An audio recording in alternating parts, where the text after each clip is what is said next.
Title: What Do Men Actually Like? A psychological drama with an intriguing, slow-burn mystery tone. When I first asked the question, what do men actually like in a woman, I didn't expect it to ruin my life. It started as a casual conversation in the psychology department. I was a 27-year-old grad student working on my master's thesis about perception and attraction. My advisor, Dr. Ellis, laughed when I told him my topic. "You're trying to quantify desire," he said. "Good luck. People barely understand themselves." But I wasn't joking. After watching relationship after relationship around me implode, including my own, I wanted to understand. Not from glossy magazine nonsense, but from data, observation, and truth. So I designed a social experiment. I would meet different groups of men, from college students to married professionals, and ask them a single question. What made you fall for the woman you loved most? The answers were never simple. The first man I interviewed, a 34-year-old lawyer, said quietly. Her silence. She never tried to fill space. It made me want to. The second, a barista barely older than me, said. Her hair. The way it smelled like vanilla and smoke. I still look for that scent. The third man, a professor,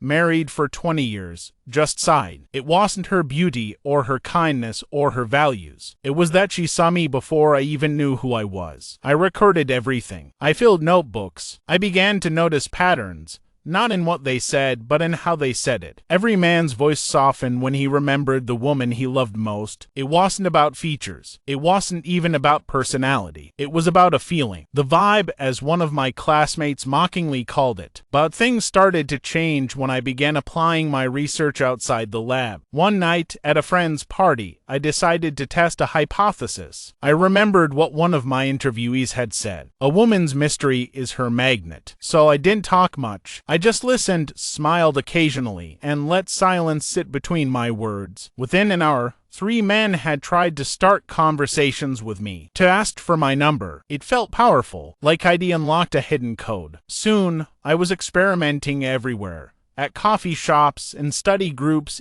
even during my morning run. I could feel which parts of me drew attention and which repelled it. Every shift in tone, every angle of a smile, every word I chose, all became data points in an invisible chart. But it stopped being research. It became obsession. One evening, my boyfriend, Evan, confronted me. "You're different," he said. "It's like you're watching me all the time, not being with me." He was right. I was observing him, not loving him. When I told him it was for my research, he laughed bitterly. "You're not studying men anymore. You're manipulating them." We broke up that night. I presented my thesis 6 months later. It was titled, Attraction as Projection, the Mirror of Male Perception. My conclusion was simple. Men don't fall for who a woman truly is, they fall for who they believe she is. The room was silent when I finished. My advisor clapped once, slowly. "Congratulations," he said. "You proved what poets have been saying for centuries." But after that, something strange began happening. Men still noticed me. They still approached me, but their eyes lingered too long. Their smiles felt hollow, mechanical. I started to feel like a reflection of everything they wanted, nothing of who I was. I deleted all my social apps. I stopped going out. Still, messages came in from old participants. "I can't stop thinking about you. You made me realize what I really want. You understand men better than anyone else." Each word made me feel less human, because now I understood what men liked in women. And the answer was terrifying. They liked who they thought we were. And once they realized we were real, flawed, unpredictable, alive, the magic was gone. By the time I graduated, I had stopped looking people in the eye. I'd spent years studying desire only to realize it was built on illusion. Dr. Ellis called me one day after my defense. "You did good work," he said. "But remember, you stared too long into the mirror. Don't forget to look away." I wanted to answer him, but I couldn't, because I didn't know who I was looking at anymore. Weeks after graduation, I stopped answering calls. The university offered to publish my thesis, but I didn't reply. Every time I reread my own words, it felt like I was dissecting something sacred, like I'd stolen people's souls and pinned them to paper. The world outside my apartment seemed quieter now, but inside my head, it was deafening. I couldn't stop analyzing people, voices, expressions, myself. Every sound felt like data. Every pause felt like proof of something. When I went grocery shopping, I caught a man staring at me near the produce aisle. He smiled, small and unsure, and said, Greater than you have really kind eyes. My heart skipped, not out of attraction, but calculation. I noticed the slight tilt of his head, the widening of his pupils, the nervous twitch of his right hand. I could map his interest like an equation, and that terrified me, because I didn't feel anything anymore. No warmth, no spark, just cold comprehension. That night, I dreamt of mirrors, hundreds of them, stretching across an infinite hall. In each reflection, I looked slightly different: longer hair, softer smile, sharper jaw, heavier makeup, lighter eyes. I could see every version of myself that men had imagined, and somewhere in the maze of glass, one reflection smiled back on its own. I woke up gasping. A few days later, Evan texted me. Evan, can we talk? Me. About what? Evan, I saw your thesis online. I don't know if I should be proud or scared. I agreed to meet him. Maybe out of guilt, maybe out of curiosity. We met at a cafe near the river, the same one where we had our first date. He looked different, calmer, lighter, like he had moved on. So,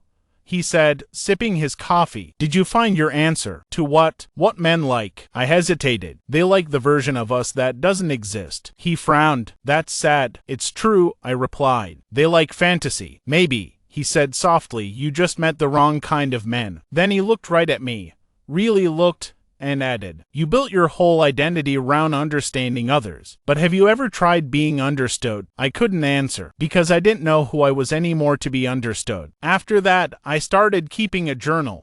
Not for research, but survival. I wrote down fragments of who I thought I might be. I like green tea. I hate when people talk over me. I still believe in love, even if I don't trust it. Each line felt like trying to remember a song I once knew but forgot the melody of. But the more I wrote, the more I realized I didn't know where the real me ended and where the experiment began. One evening, my former professor, Dr. Ellis, invited me to guest lecture at the university. He said students wanted to hear from me, the girl who decoded attraction. I almost declined, but curiosity won. Maybe I wanted to see if I still had something left inside me to give. The auditorium was full, young faces, eager, glowing with the same naivety I once had. I began with a question. How many of you have ever been in love? Hands went up. Smiles spread. And how many of you have ever been loved for who you truly are? Silence. You could hear the air conditioning hum. That's the difference, I said. Desire is projection. Love is revelation.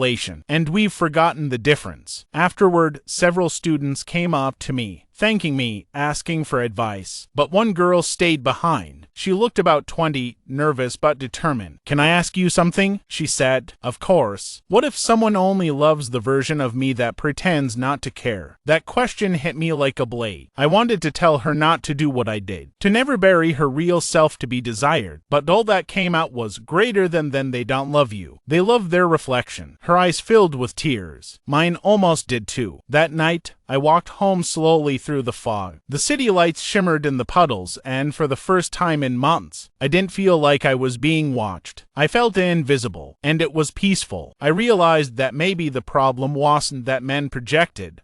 Maybe we all do. We project who we wish others were, who we want ourselves to be, who we're terrified of becoming. Attraction, I finally understood, isn't about mirrors or data. It's about courage, the courage to be seen even when it's messy. A week later, I deleted my old research files. Every interview, every recording, every note, gone. In their place, I started a new document titled, The Things That Make Me Feel Real. The first line read, being quiet without analyzing the silence. The second, smiling without knowing why. The third, looking in the mirror and not waiting for her to move first. It's been months since then. I still catch myself observing people, still noticing patterns, but now I let them just be. Sometimes men approach me, sometimes they don't. But for the first time in years, it doesn't matter, because I'm not the reflection anymore. I'm the person behind the glass, and if someone ever looks deeply enough, truly enough, they might finally see me. The end, what men like, and what I finally understood it was late. The kind of night when everything feels half real, half dream. I was sitting on my balcony with a cup of cold tea, watching the city lights flicker like dying stars. For the first time in a long time, I wasn't trying to analyze anyone. Not the couple laughing across the street, not the man walking his dog, not even myself. I just watched, and in that stillness, it hit me. All those years I spent trying to understand what men like was really me trying to earn permission to exist. I had studied attraction like a scientist, peeled it apart until nothing human was left. But what I'd missed, what I'd feared, was that no amount of understanding could replace being felt. Men don't fall in love with data. No one does. They fall in love with moments, with warmth, with presence, with something alive and unrepeatable. Something you can't measure. And maybe that's the answer I'd been searching for all along. Men like women who are real, who don't need to twist themselves into reflections of someone else's fantasy, who aren't afraid of being seen. I thought about all the people I'd met, all the eyes I'd looked into trying to find proof of something. And I smile, because maybe the reason I couldn't find the answer before was because I'd been looking for it in them, instead of in me. The wind shifted, brushing through my hair. Somewhere a car horn echoed, followed by distant laughter. Life was still happening,